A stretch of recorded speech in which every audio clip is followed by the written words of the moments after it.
Hey guys, welcome to 12 Tone. Today we're going to talk about chord tensions. Tensions are kind of like really unapologetically non-harmonic tones. They're notes that aren't chord tones but can be used melodically as if they were. In fact, they work so well that they can be thought of as extensions of the chord, which is where the name comes from. Let's take a look at a C major 7 chord. That has a C as the root, E as the third, G as the fifth, and B as the seventh. But why stop there? If we keep going up in thirds, we get to D, a ninth above our root. Go up again and we get to F, an 11th, and then one last time to A, the 13th. After that, another third takes us back to C and we start over. These are enharmonic to the 2nd, the 4th, and the 6th, but because we're looking at them as extended chord tones, we use these numbers instead to represent their order in the sequence. But not all tensions work above every chord. Each chord has an associated scale, and most scales have what are known as avoid notes, one or more notes that are in the scale but don't really work as tensions. For instance, if you play a major 7th chord, the 11th rubs really hard against the 3rd, whereas the 9th would sound great.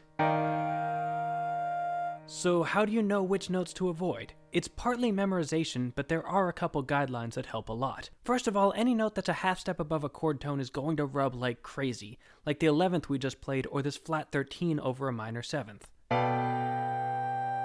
This means that flat 9s are almost never good tensions and should only be used in passing, perfect 11ths only work with minor 3rds, and flat 13ths are rough over any chord with a perfect 5th, which is most of them. Notes a half step below a chord tone, on the other hand, are acceptable. They rub harder than notes a whole step away from both of their surrounding chord tones, but as long as you don't voice them right next to each other, it's probably not going to be a problem, like this 9th over a minor 7th.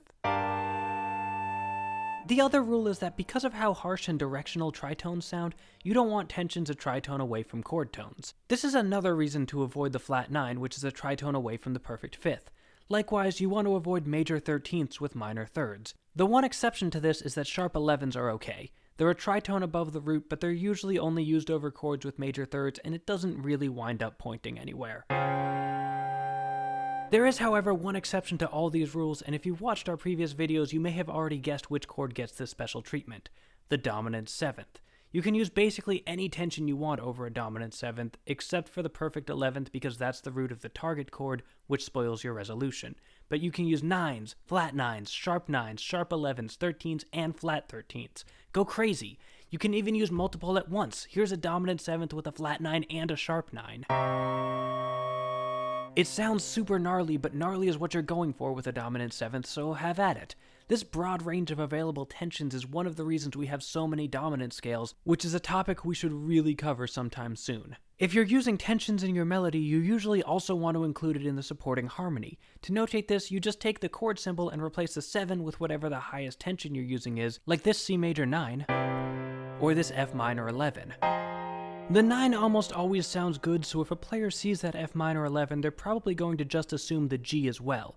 However, 11s and sharp 11s have a lot more character, so even in 13th chords they're not assumed. You have to tell them like this. Same thing goes for sharp and flat 9s. Even if they're diatonic, they're not going to be assumed. That's all for today, but before we go, a quick update. We passed 1,000 subscribers and we're working on that Q&A episode. It's gonna take a couple weeks because we want to make sure we get everything right, but it's coming and we're super excited. And that's chord tensions. Try the exercises, join our mailing list for scans of all our episodes, and keep on rockin'.